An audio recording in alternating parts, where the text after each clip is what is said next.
morning. Good morning. We are waking up here at the lavender farm.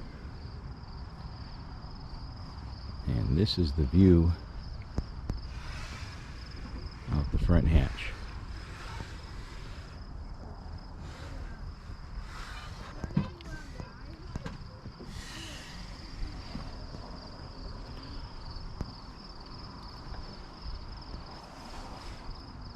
And that right there must be the lavender.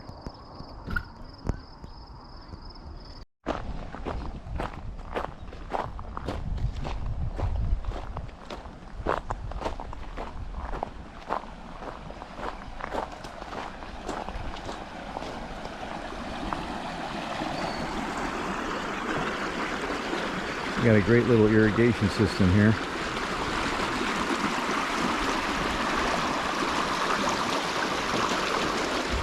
For the lavender farm, and right across the way there, those are all apple trees.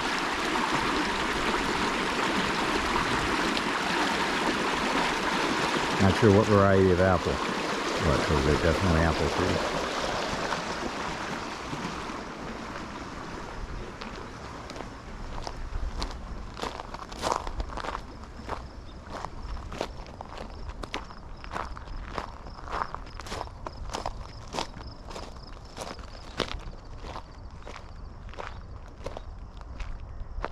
And in the distance there you can see the windmills on the hill. And it seems like the lavender is just starting to bloom.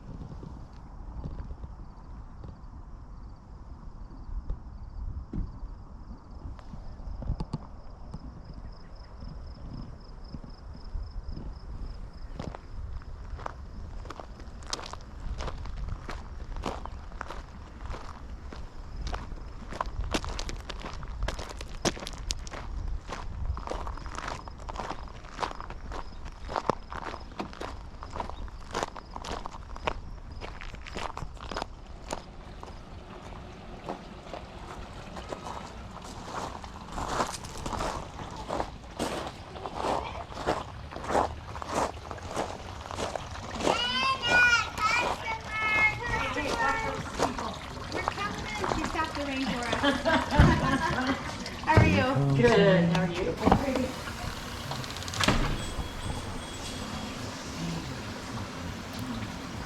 This is Trinity Gardens Lavender Farm in Quincy, Washington. This is a family-owned business. The Putnam family grows apples, cherries, and lavender.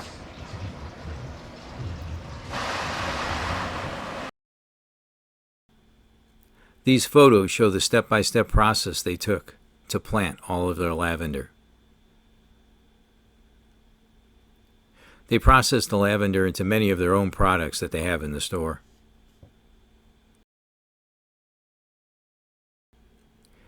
Trinity Gardens is part of the Harvest Host program. If you would like to spend a night here, see the link in the video description for Harvest Host.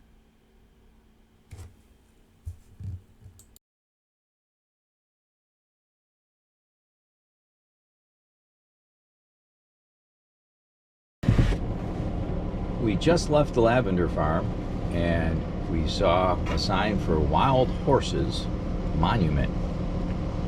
I think that's what it is. So that's what we're going to go take a look at because the view looks amazing. Later I looked up Wild Horses Monument and discovered we missed the artwork. The road sign calls it Wild Horses Monument, but the real name is Grandfather, Cut Loose the Ponies. And despite being begun in 1989, it's still not complete. The sculpture was to be completed for Washington's centennial celebration in 1989, but fundraising from private donations fell short, and there was never enough money to complete it.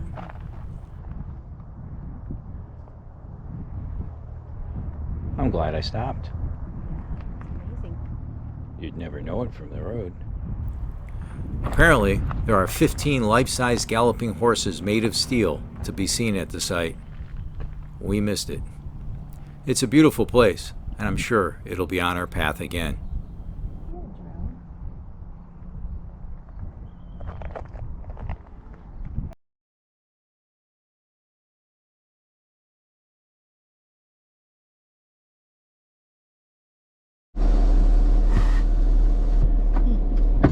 That place was amazing. We would have never known it from the road.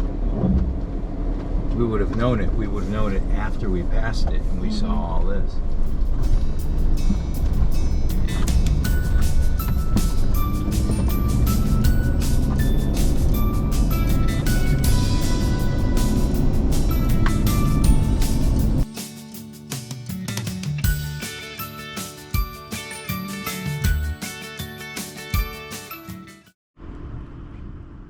This is Gravityhill in Posner, Washington.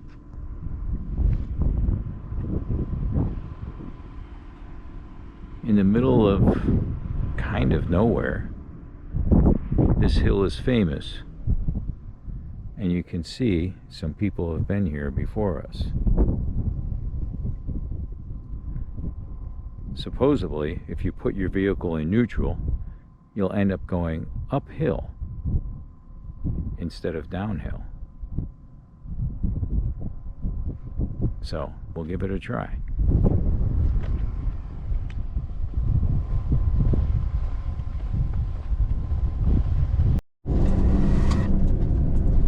Okay, we turned around and we're coming up to the start line.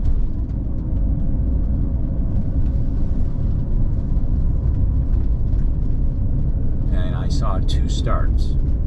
So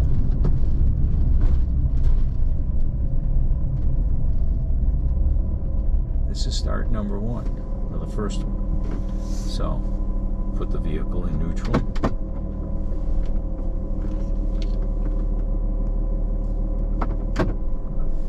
And we'll see which way it goes.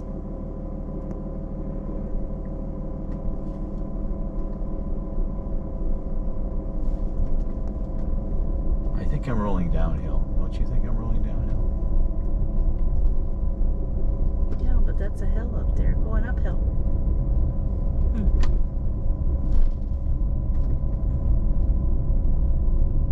Yeah, you're right, we are going uphill.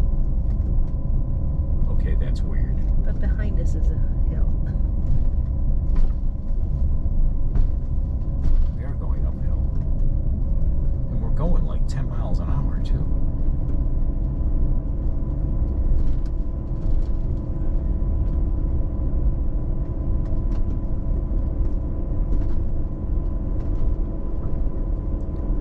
We did. We rolled uphill. And now it goes downhill.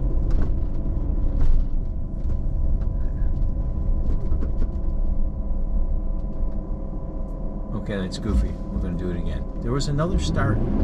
Oh, You're neutral. I'm in neutral. That's funny. Okay. Goofy. All right, now I'm in drive. I thought I saw another start. Past the thing that said start up here.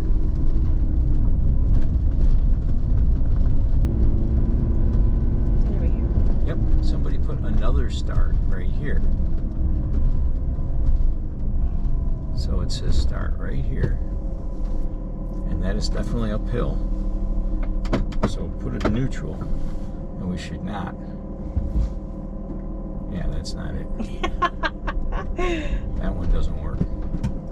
That is not the start. Myth. Do this one more time. Drove all this way.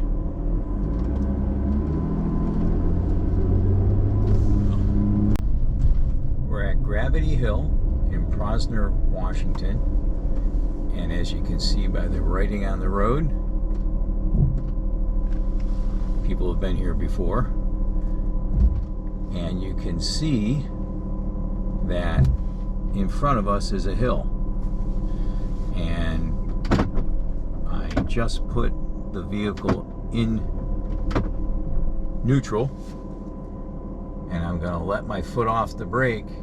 And we should not go uphill.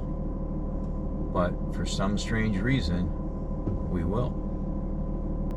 Okay, here we go. Took my foot off the brake, and we're rolling uphill.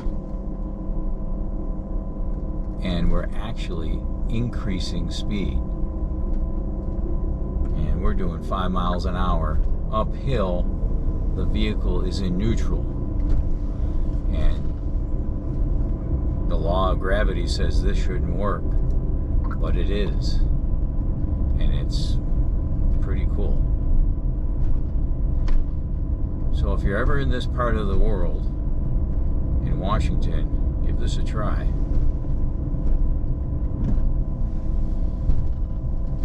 It's pretty amazing. And now we're at the top of the hill. And of course now we'll end up going back down. What?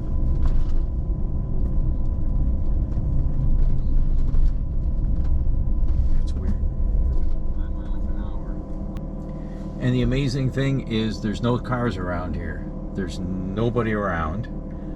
And this is on the internet. You can look it up. If I owned the property around here, I'd set up a little gift shop. Because we can't be the only people who have visited this. Clearly, people have written on the pavement to let you know where to start. Kennewick, Washington, we have gone and got provisions to get ready for the second leg of the trip, and also windshield wiper fluid, because we ran out somehow.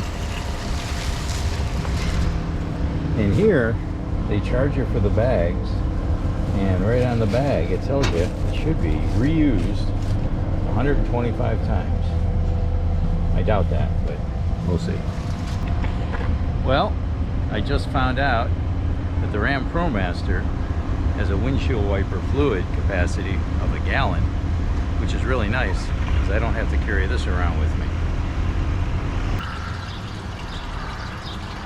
Right now we're filling up with water in a rest area in Washington State. They have a free dump station for black water, which we don't have any of that. And they have water available. The only problem is it's only 45 seconds of water, and then you have to press the button again. So one of us is holding this to make sure the water goes in the right place, and the other one is over there pressing the button. We had fully emptied our tanks before we went on our cruise and parked in Vancouver.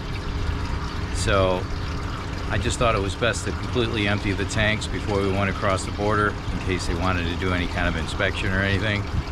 Turns out they didn't want to inspect anything, and they just let us pass through in both directions, which was great.